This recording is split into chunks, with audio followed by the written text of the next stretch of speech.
Vamos a continuar con las clases de gastro. Hoy día vamos a ver todo lo que es patología biliar y la primera parte de patología hepática. ¿Ya? Esta es la primera parte que vamos a hacerlo ahora.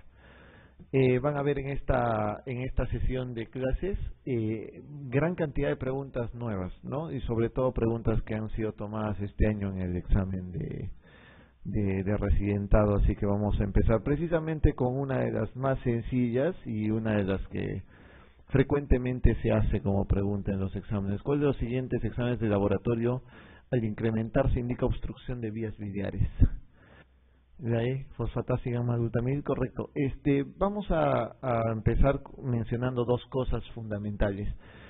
Cuando hay elevación de enzimas hepáticas, tenemos que reconocer dos cosas, algo que se llama patrón colestásico y otra cosa que se llama patrón hepatocelular. El patrón colestásico implica lo que ven ustedes en la pregunta, obstrucción de vía biliar, ¿no? O la obstrucción de la salida de bilis principalmente. Entonces, eso está dado por la elevación tanto de fosfatasa como de gamma-glutamil transpeptidasa, ¿ya? O transferasa, como ustedes pueden ver acá. En cambio, el patrón hepatocelular implica un daño intrínseco hepático, ¿ya? Y eso está dado por otros dos marcadores que son las transaminasas, tanto la TGO como la TGP. ¿De acuerdo? Entonces, cuando se eleva las transaminasas, hablamos de un daño hepatocelular, y cuando se elevan la fosfatasa y la gamma-glutamil, de un daño colestásico, ¿ya? Vamos a ver entonces todo esto. Ahora vamos a hablar prácticamente de todo lo que son hiperbilirrubinemias.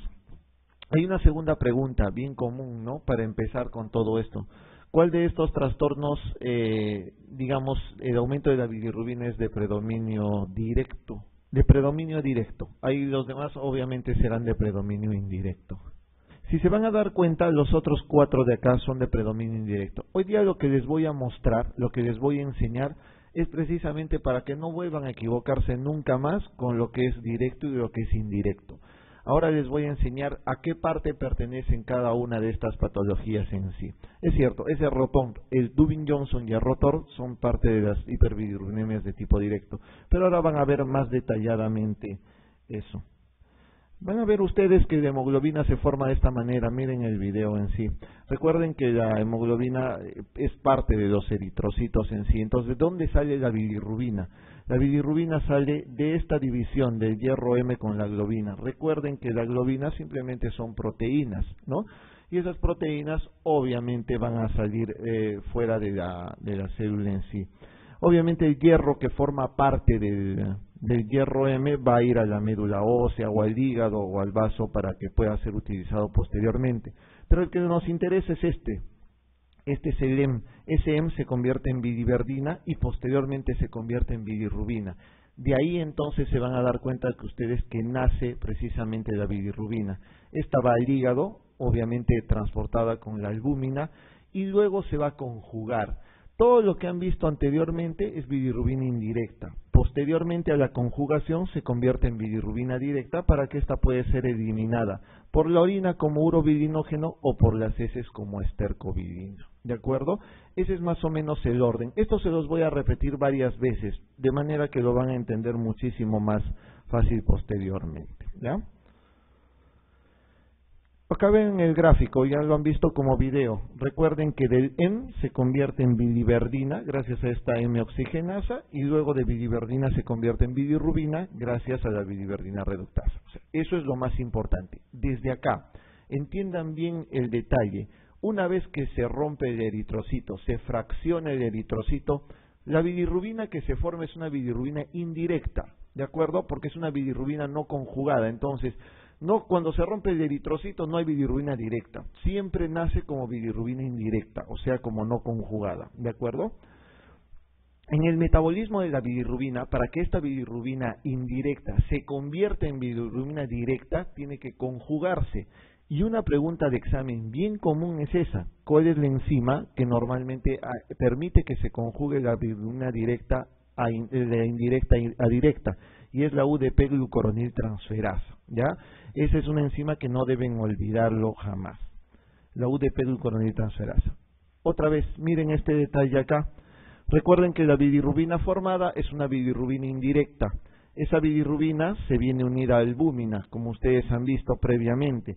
Esa bilirrubina que viene unida a albúmina entra dentro del hepatocito y dentro del hepatocito se conjuga con la UDP-glucuronil transferasa y se convierte en bilirrubina directa para que ésta sea expulsada o excretada posteriormente por los canalículos biliares. Doctores, todas las patologías que estén por acá, todo lo que está por encima de esta conjugación va a ser hiperbilirrubinemia indirecta. Todo lo que está por debajo de esta conjugación va a ser bilirrubinemia directa. Y les voy a mostrar patologías desde la formación, pasando por la conjugación y pasando por la excreción. Eso es lo que me tienen que entender bien, ¿ya? Ok, entonces fisiopatológicamente eso es lo que hay. La formación, defectos en captación, defectos en conjugación y defectos en excreción, ¿no? Son los 5 mecanismos por los cuales se van a formar las hiperbilirrubinemias. La excreción básicamente puede deberse también a defectos en el transporte, así que son 5 realmente los mecanismos en los cuales se ve estas patologías. Ok, ¿qué pasa si el defecto es por exceso de rotura o ruptura de los eritrocitos? ¿De acuerdo? ¿Qué hiperbilirrubinemia será? ¿Recuerdan? Indirecta, ¿no es cierto? Pues he dicho que si se rompe el eritrocito se forma bilirrubina indirecta. Si hay un exceso de ruptura de eritrocitos, será una hiperbilirrubinemia indirecta. Y eso se produce por esta patología llamada hemólisis. En hematología ustedes van a ver N patologías vinculadas con la hemólisis, por ejemplo, eritropoiesis inefectiva, las talasemias, etcétera. Todas esas, por ejemplo, que implican exceso de ruptura de eritrocitos, son hiperbilirrubinemias indirectas, ¿de acuerdo? No lo olviden entonces. El manejo es variable dependiendo del daño hematológico y no se olviden que si el defecto es, por ejemplo, por el vaso grande, o sea, por un hiperestrenismo, tienes que retirar el vaso, ¿no? Hacer una esplenectomía porque el vaso es el encargado de romper más eritrocitos que todos. Entonces, importante para que lo recuerden.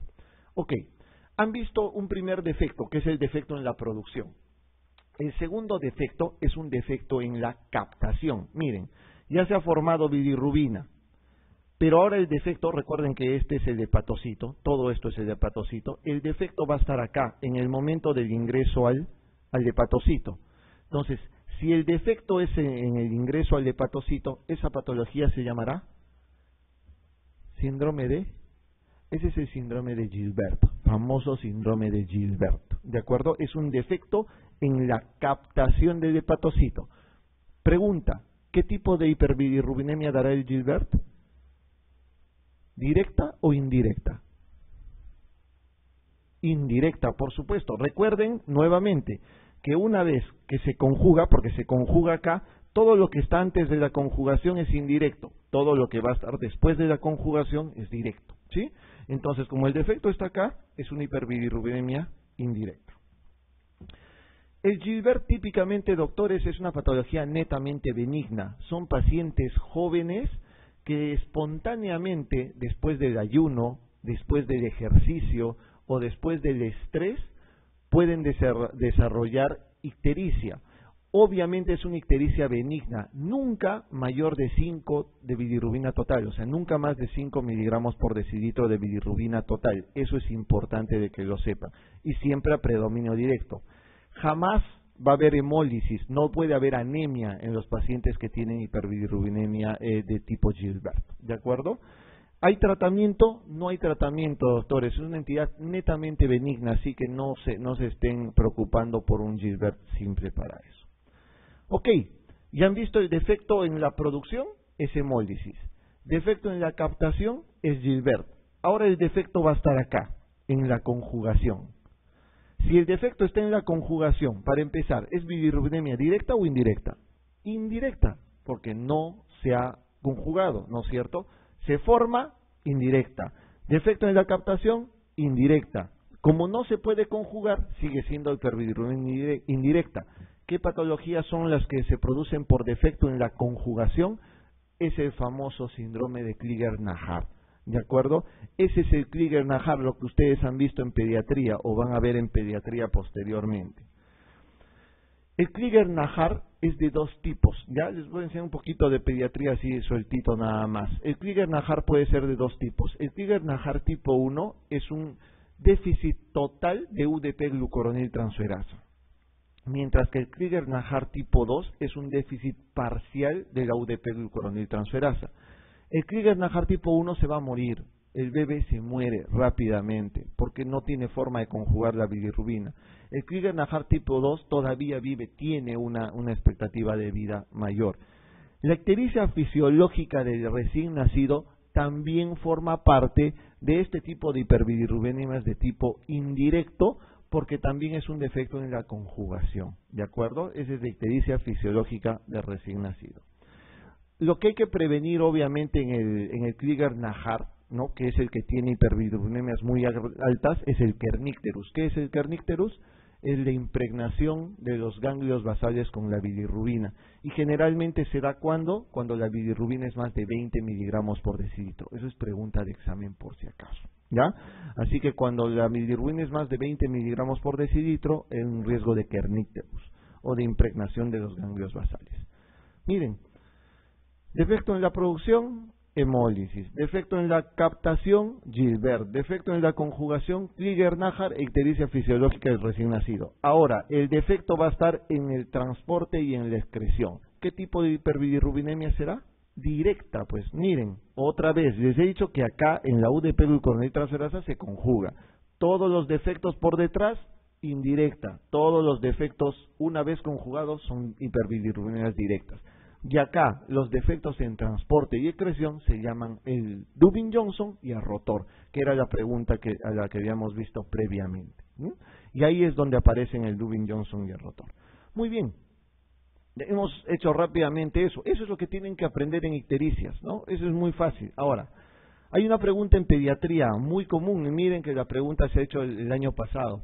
Se denomina ictericia fisiológica del recién nacido a la que se inicia ¿en qué día y alcanza un máximo de cuánto de bilirrubina indirecta? ¿Da? ¿Sí? Doctores, nunca olviden que la ictericia fisiológica recién nacido nunca se presenta en las primeras 24 horas, ni se presenta más allá del 7º día tampoco, ¿ya? Las ictericias fisiológicas arrancan generalmente entre las 48 y 72 horas de nacido el bebé, ¿sí?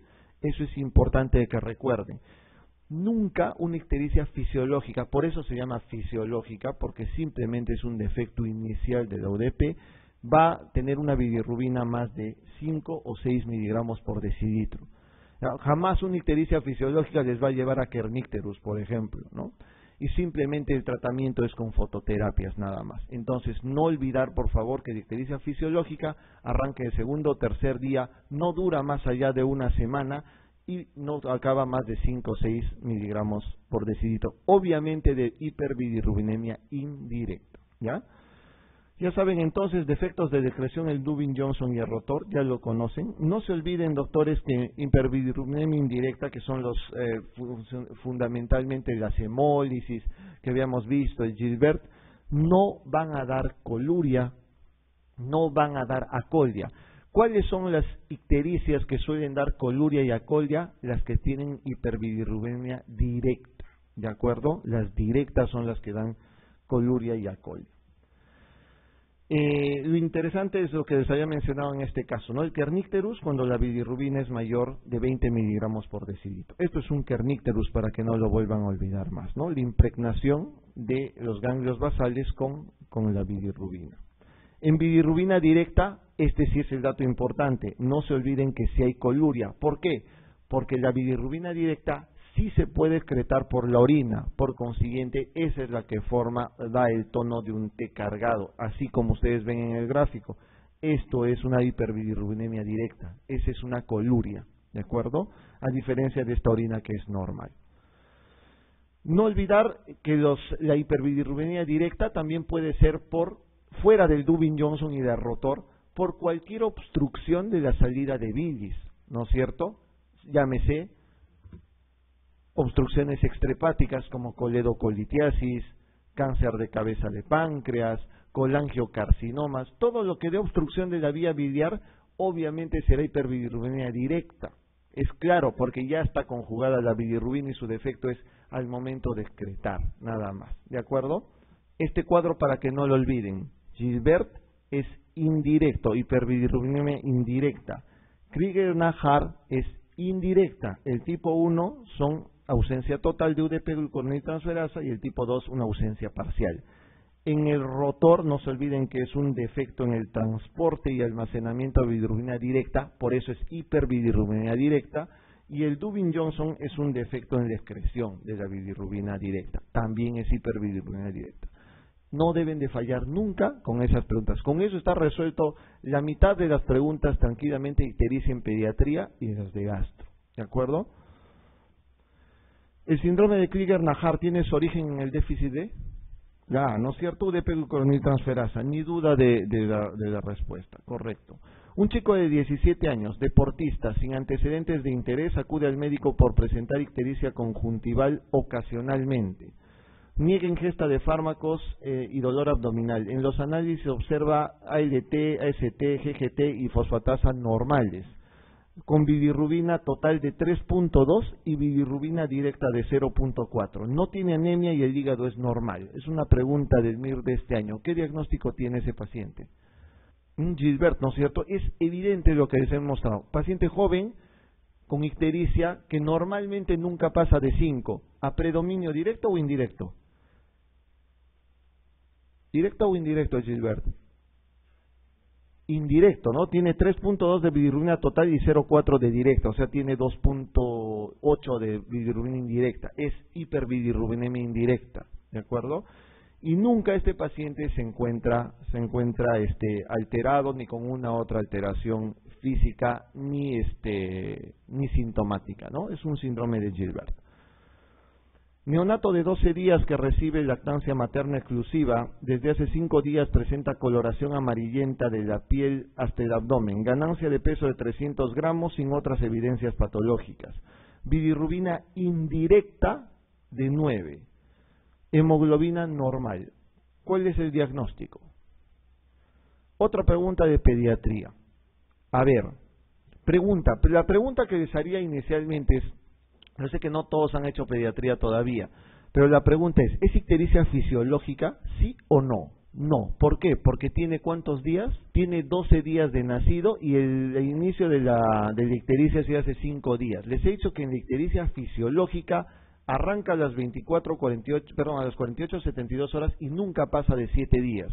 Esa es una ictericia fisiológica. Lo otro, la ictericia fisiológica jamás tiene una bilirrubina total mayor de 5. En este caso hay varias cosas que son diferentes.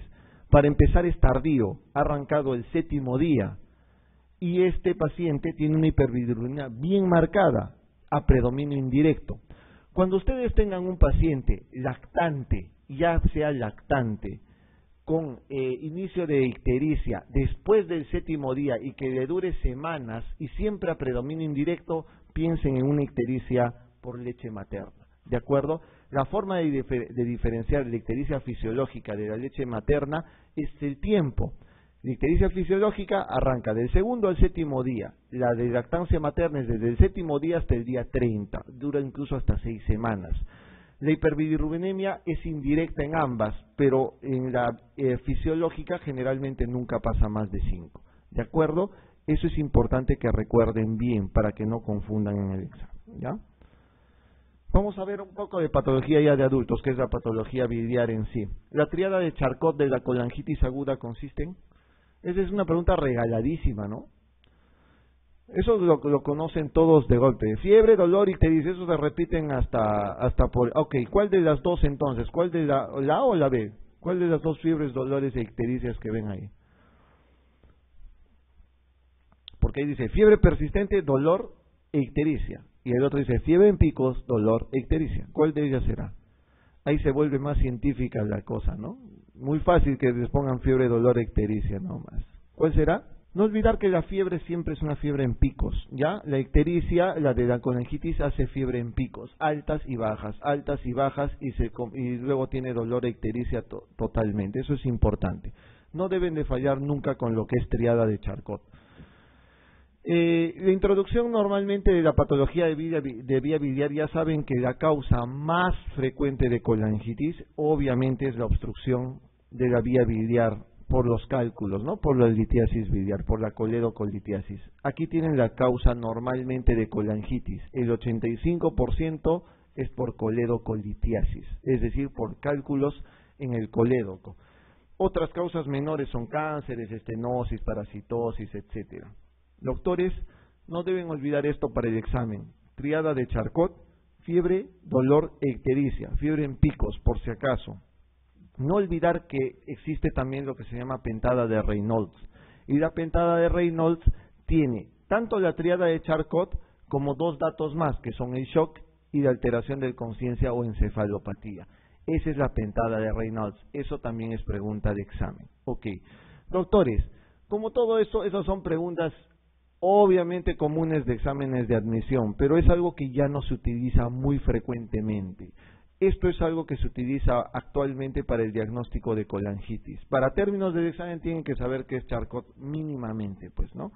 Los criterios de Tokio, que son los destacados desde el año pasado para el diagnóstico de colangitis, requieren tres parámetros.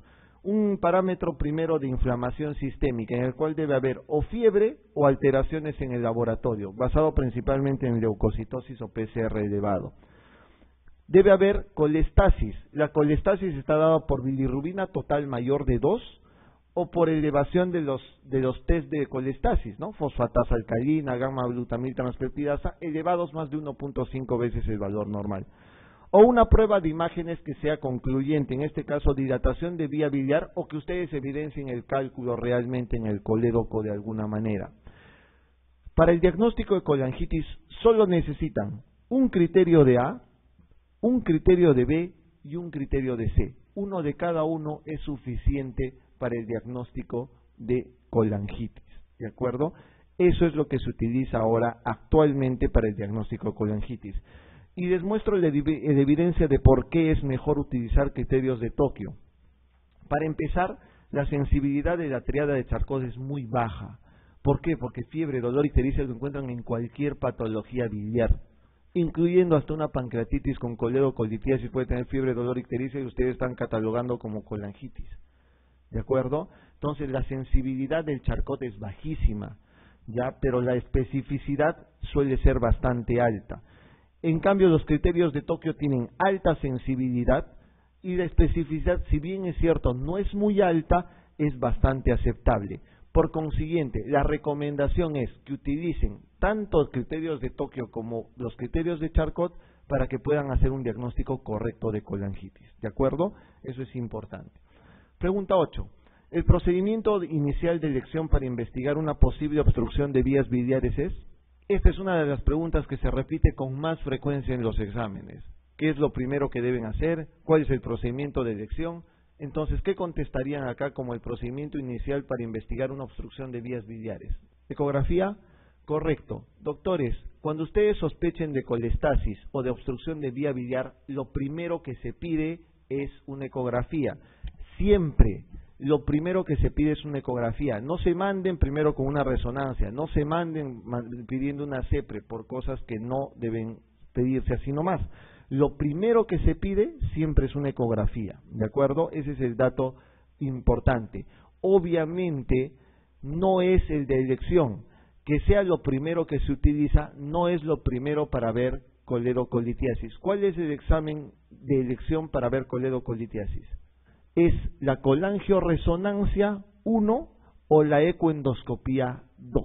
Son cualquiera de los dos. La ecoendoscopía, ultrasonografía endoscópica o la colangioresonancia. Son las dos cosas que utilizan. Doctor, no estás tan errado. La CEPRE es un procedimiento diagnóstico y terapéutico, ¿de acuerdo? Entonces, si vas a tratar, puedes hacer ambas cosas, pero con evidencia de que ya sabes que el cálculo está ahí. Entonces es un método diagnóstico y terapéutico, pero diagnóstico de elección es o colangioresonancia o ultrasonografía endoscópica.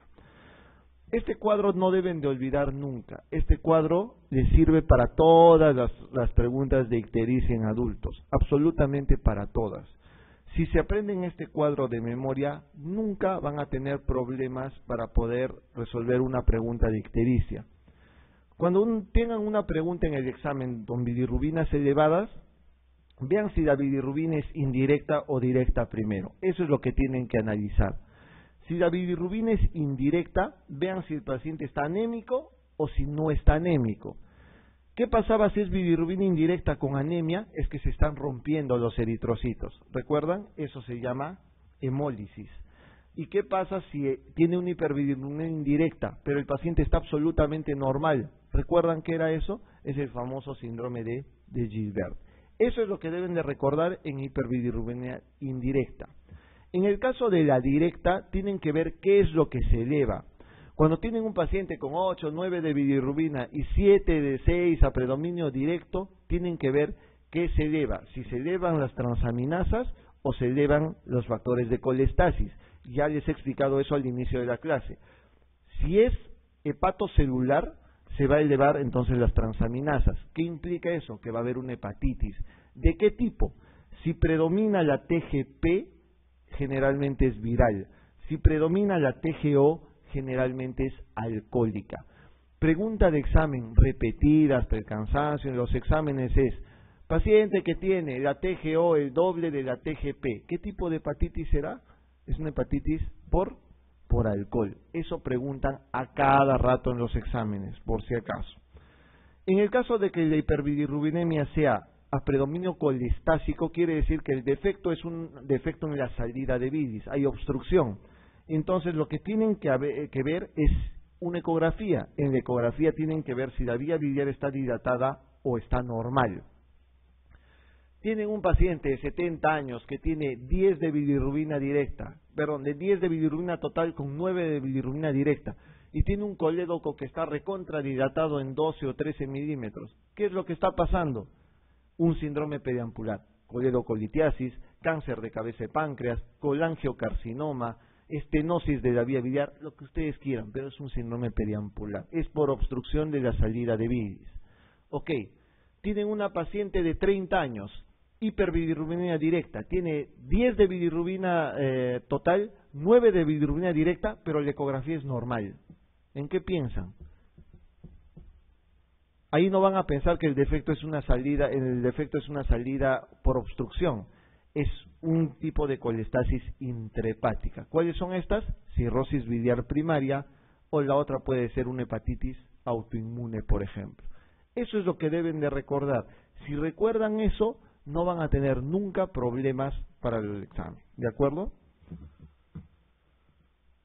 A ver, vamos a ver si han entendido bien esto. Ante un paciente con dilatación moderada de la vía biliar intrahepática y dilatación marcada de la vía extrahepática con mala visualización del colédoco distal, ¿qué exploración realizarían?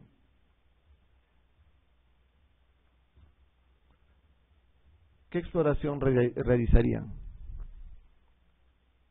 Colangiografía, gammagrafía, CEPRE, TAC, colangio, ¿qué hace?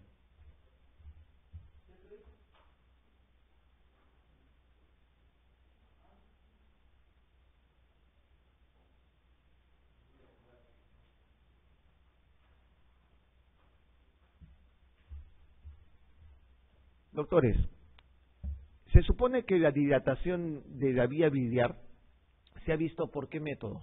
Por ecografía probablemente, ¿no es cierto? Entonces, acá el problema de solamente han encontrado dilatación de vía biliar intrahepática y extrahepática, pero el colédoco distal no lo ven, entonces probablemente que haya sido ecográfico. ¿Qué les he dicho que se utiliza para que hagan el diagnóstico cuando tienen sospecha de dilatación de vía biliar por coledocolitiasis? ¿Qué se hace?